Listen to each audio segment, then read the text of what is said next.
Hi guys, I already posted in Instagram and my YouTube community tab that I switched back recently to the anaerobics diet, okay?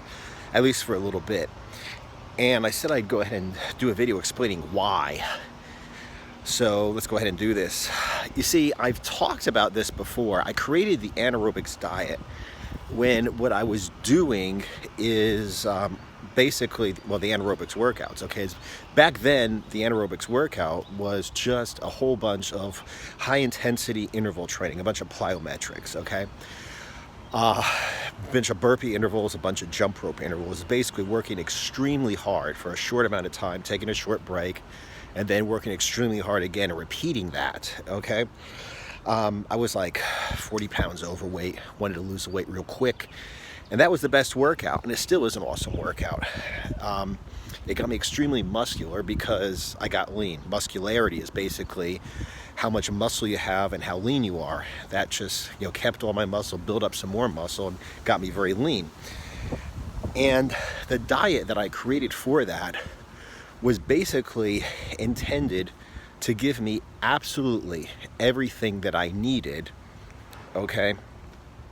Nothing more, nothing less. So that means everything I needed to recover from my workouts stronger, everything to power my workouts, but absolutely nothing that I didn't need, which allowed me to not only, like I said, maintain and even build muscle, but also at the same time to get extremely lean. So that's the diet that I did for that workout.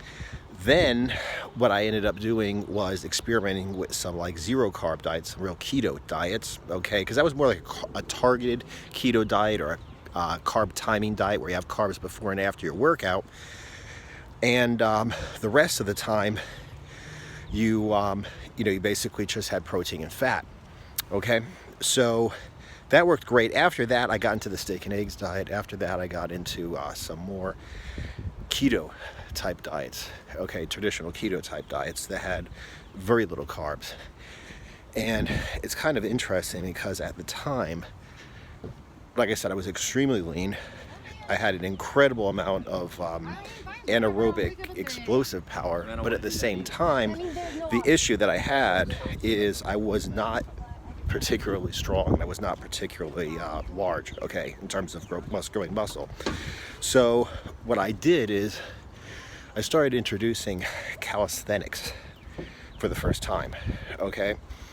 Aside from just doing explosive plyometric type calisthenics, I actually started doing dips, pull-ups. I ended up doing ring dips, ring push-ups, ring rows, things like that. So what I did is I concentrated on getting stronger, concentrated on getting a little bit bigger, was not as lean as I was at the time, and I wasn't doing as many of these anaerobic intervals. So the lack of carbohydrates wasn't actually an issue, okay? I felt great on it, and like I said, there's no reason for me to eat carbohydrates, okay? Everybody knows for about a year and a half, I was on one of my low-carb bulking diets, low-carb lean bulking diets, and I got extremely strong, put on a lot of muscle, okay? I just reintroduced weights, okay, deadlifts, squats, and I added weight to my pull-ups and my dips. So I added weights for the first time in several years, okay, several decades actually, to my workouts, and I got very strong, okay? And I was doing some kind of cardio, I was doing some burpees here and there, some jump rope here and there, but it was not really the mainstay. So I was able to stay and continue for, and progress for, say, a year and a half straight with no carb refeeds. I may have had like a cheat meal or a cheat day here and there if it was a special occasion, but no actual refeeds, okay? Didn't even miss the carbs.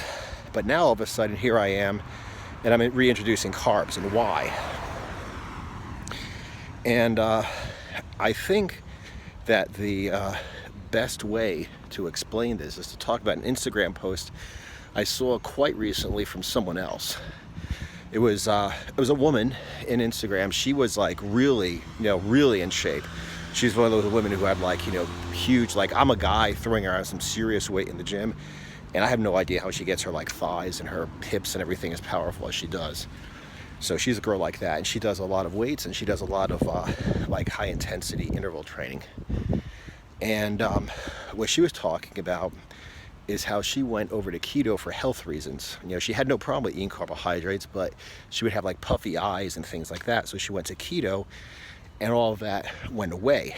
Now the problem is, however, doing those high intensity interval trainings that she does, she was saying herself, I mean, sometimes, and this is the best way to explain it, she just needed carbohydrates. And the reason is, she said she would basically start a workout and she would be like exhausted before she even started. Like, just, you know, basically, like the way I see it is like, you know, just the thought of doing all these burpees and then all these plyometrics and everything is just killer. Okay, like I'm exhausted just thinking about it. So what her solution was is to do a cyclic ketogenic diet, okay, a refeed. Now, what that basically comes down to is you will cycle in between doing keto, okay, most of the time, and then you'll do a refeed. You'll refeed the amount of carbohydrates that you take in. So an example of that would be Vince Gironda's steak and eggs diet. He had his people eating, you know, meat and eggs twice a day, and every 3 or 4 days he'd have them eat like a small bowl of rice or something to refeed, you know, the carbs. Most of the people who actually followed that diet, like Rick Drayson, for instance, check him out on YouTube, talking about the 70s bodybuilder diet. Most of the people who dieted like that, what they did was they would basically go all week, and then one day on the weekends they'd go ahead and refeed, have like a junk day, they called it, where you'd eat a lot of carbs. A similar diet would be Mario Di Pasquale's anabolic diet, where you go 5 days, high fat, low carb, and then 1 or 2 days on the weekend, depending, you would go ahead and you would refeed carbs. Okay? And these are all great diets. But the problem that I really have, there are a couple of problems that I have with them. First of all, nobody knows how much or how often you should refeed, okay? For instance, like I said, this girl, she basically said that she went on keto as long as she could, and then when she felt like she really needed a refeed, then she'd go ahead and have a refeed. But it wasn't like a schedule, it was basically like her going by feel, which works for her because she's very advanced. But a lot of people who don't have that same feeling, okay, I mean, how many people are going to say, oh, well, I just need, my body's telling me I need to eat some ice cream today? You know, how many people are going to use that as an excuse to have a cheat day? My body's telling me I need some carbs, so I'm gonna eat some donuts today. You know, of course you ate donuts yesterday too, because your body told you yesterday you needed some carbs, and now today you need some carbs again. So it's really hard. You have to be disciplined, and you have to really know your body. Another thing is, how much should you eat? Okay, exactly how much. Now, nobody can tell you that, okay? Mario Di Pasquale, with his anabolic diet, used to say basically you should, when you feel that you're starting to spill over, okay, so basically you feel like you're filling your glycogen, and then you get to a point where you feel like you're starting to get bloated. But once again, this takes discipline, and this also takes you knowing your body, okay? Just to like eat until you feel like, you know, your body has had enough. I mean, that's kind of like very vague, okay? So I don't really like those ways.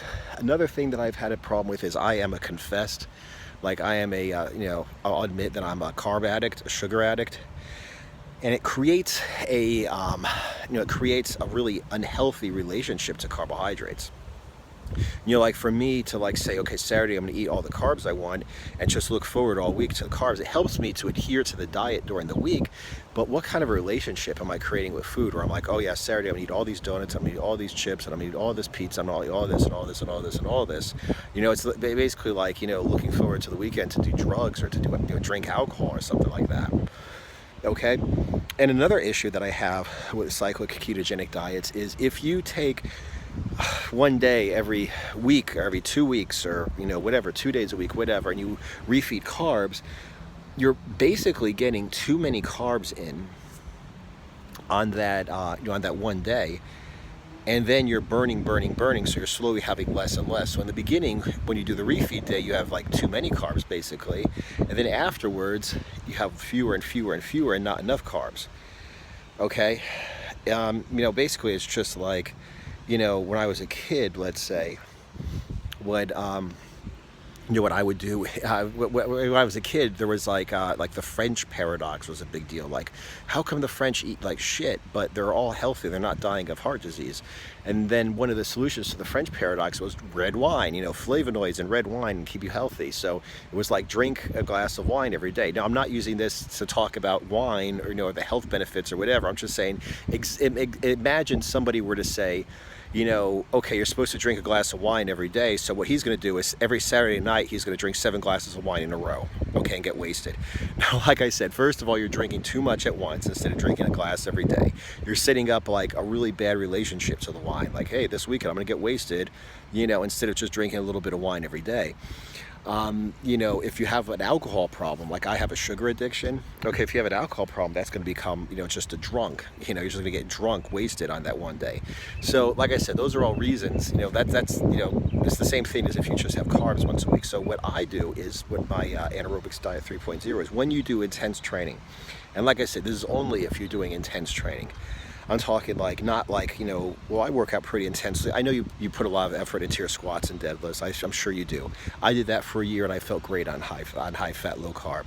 But if you're doing stuff like I'm doing right now, okay, where I'm putting the finishing touches on my explosive muscle program, where I'm doing like, today I did weighted dips, then I did weighted pull-ups, and then I killed myself with a half an hour of extremely high intensity explosive plyometrics, okay?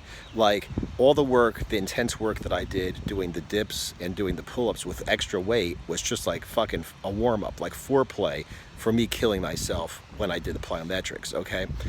And when you do explosive work like that, that's what intense work is.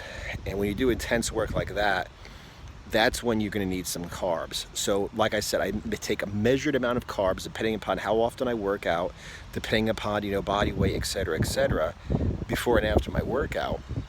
So I always have every day just the proper amount of carbs, not too much, not too little, okay? I'm not eating donuts, I'm not eating ho-hos, I'm not even eating like, pasta or rice or potatoes. So I still have like I said, it doesn't trigger any of my sugar cravings. It doesn't trigger my sugar addiction. And like I said, I always have the proper amount, just enough. I call it like a bump, just kind of like a bump, to get your energy levels going, to go ahead and get this intense workout, and a little bump to go ahead and refill your glycogen, start up the recovery process. And then for the rest of the day, I'm on like chicken and almonds, stuff like that. So that's the point that I'm trying to make here. Like I said, the only reason that I went back to the anaerobics diet from the low-carb cutting and bulking is because I'm doing high intensity, really intense, hardcore conditioning, like really hardcore HIIT training, hardcore plyometrics after I've done my strength training.